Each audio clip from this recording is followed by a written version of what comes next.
When you're teaching coaches how to program in all three planes of movement, how do you distribute that? Or like, what's the best practice? Are you like 33, 33, 33, let's No, go? it's funny because the I don't necessarily. It really depends on the athlete. Number one, so if you have someone that already moves really, really well and already has the control, they don't have to spend as much time on those things. If you have an athlete that's like a golfer that spends a lot of time in the transverse plane, well, you're going to have to bias your programming for that.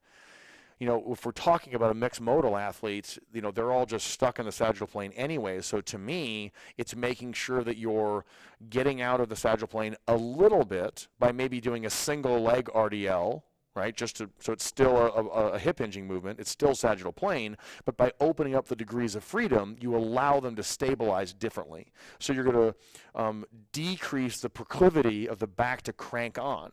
Okay, and then you can, of course, in your programming, doing step-ups and lunges as opposed to doing squats, right? So squatting is great, but I think a front foot elevated step-back lunge is superior literally in every way to the back squat or the front squat to train what we need it to do.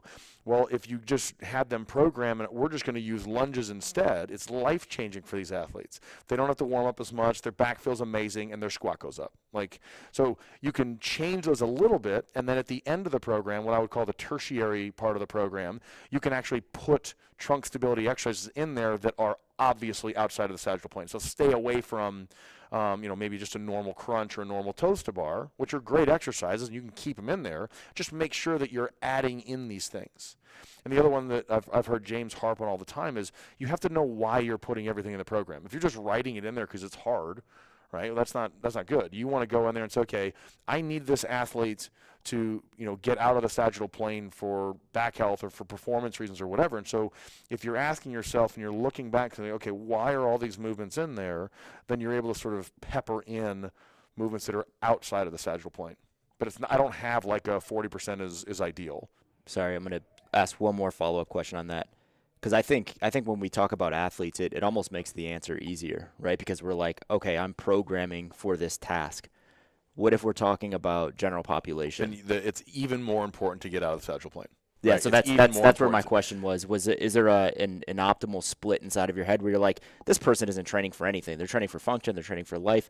How often should they get out of the sagittal plane? Every day they train. So Okay. I don't have a percentage. I like where you're going with it, but I don't have a percentage. You just need to be able to look at a program and say, okay, those are the movements. There's a transverse plane movement. There's a coronal plane movement, and then there's some sagittal stuff.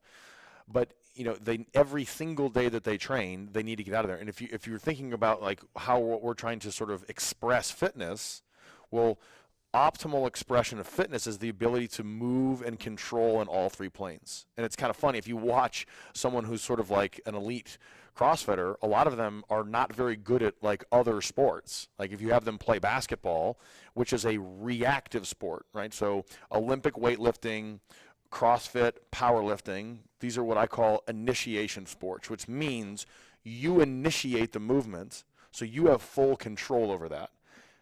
Team sports, tennis, all these other things, you're not initiating it, you're reacting to that stuff. Well, you don't know, if you're a mixed martial arts person, you don't know if they're going to twist you to the right or the left, but you still have to be able to sort of control or resist those things.